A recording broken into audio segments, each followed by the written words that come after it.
ஆட்டுக்குட்டியான கல்யாணத்தில் நம்ம பிரவேசிக்கணும் ஐயா. வருகை சமீபத்திருக்கிறது. இந்த கல்யாணத்தை பார்த்து கோட்டை விட்டுறாதீங்க ஆண்டவரை. அவர் என்ன சொல்லுகிறாரோ அதன்படி செய்யுங்க. பிரமாணம் சொல்லுகிறது சுத்திகரிப்பு வேணையா. திருமணத்தில் யூதர்கள் முறைமைப்படி திருமணம் செய்யணும். நீ அவனோட இவனோடலாம் சேர்ந்து செய்யக்கூடாது. என்ன மல்கியா 2:11 வாசிக்கிறோம். யூதா ஜனங்கள் எனக்கு துரோகம் பண்ணினார்கள், அந்நிய தேவத்தின் குமார்த்திகளை திருமணம் செய்தாங்க. இப்படி காக்கிறவன் சொல்கிறேன்ல திருமணத்தில் ஏற்றுக்கொள்கிறாருன்னு. முதல்ல 2 Corinthians 6:18 நம்ம பார்த்தோம். இப்போ மல்கியா தீர்க்கதரிசன புஸ்தகம். அந்த தீர்க்கதரிசன புஸ்தகனாலே உடனே தசமம் வந்து ஞாபகம் வரும் எல்லாருக்கும். அது இல்லை, 2:11 சொல்லப்படுகிறது. 12 சொல்லுகிறது, இப்படி செய்கிறவன் எவனும் அவன் காவல் காக்கிறனா இன்னும் உத்தரவு கொடுக்குறா இன்னும் சேரலின் கர்த்தருக்கு காணிக்கை செலுத்துக்கிறா இன்னும் அவனை யாக்கோபின் கூடாரங்கள் இராதபடிக்கு கர்த்தர் சங்கரிப்பார். நம்ம சொல்கிறோம் எழுப்புதல் வேணும், இது ரட்சிக்கப்படணும், தேசம் ரட்சிக்கப்படணும்னு. இங்கே வரவனே வானன்றார் ஆண்டவர். பாருங்க எப்படி இருக்குதுன்னு. சபைக்குள்ளே போதிக்கிற சத்தியம் இது. அது சுவிசேஷ மைதானத்தில் பேசுகிறது வேறு. அதுதான் சுவிசேஷனுடைய உபவாசம் கொடுக்க வேறு பேட்டர்ன் இருக்கும்.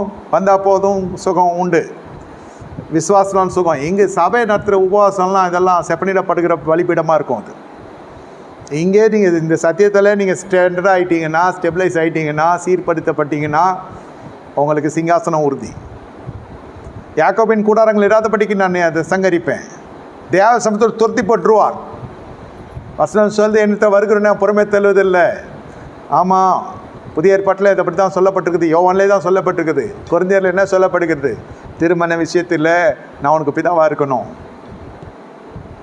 நீங்கள் இன்றைக்கு குமாரனும் குமார்த்திகளாக இருக்கணும் என்று சர்வ வல்லமையுள்ள தேவன் சொல்லுகிறார். சர்வ வல்லமையுள்ள தேவன் சொல்லுகிறார். இன்னும் 2 கல்யாணம் நாளைக்கு பார்ப்போம். காலைல ஆராதனையில் ஒரு கல்யாணமும் சாயந்தரம் ஆராதனையில் இன்னொரு கல்யாணமும் பார்ப்போம். இப்போ கானாவூர் கல்யாணத்தில் பார்த்துருக்குறோம். என்ன அதுக்கப்புறம் தான் தெரிகிறது இந்த தண்ணீர் எங்கேருந்து வந்ததுன்னா சுத்திகரிப்புக்குன்னு வைக்கப்பட்ட தண்ணீர். அது சுத்திகரிக்கிற பழக்கம் இருந்துச்சு. சுத்திகரிப்புக்குன்னு தண்ணி வச்சாங்க. சுத்திகரிக்கிறவனா பார்த்து கூப்பிட்டான் அந்த மனுஷன். யூதர் கல்யாணம்னா சும்மா இல்லை.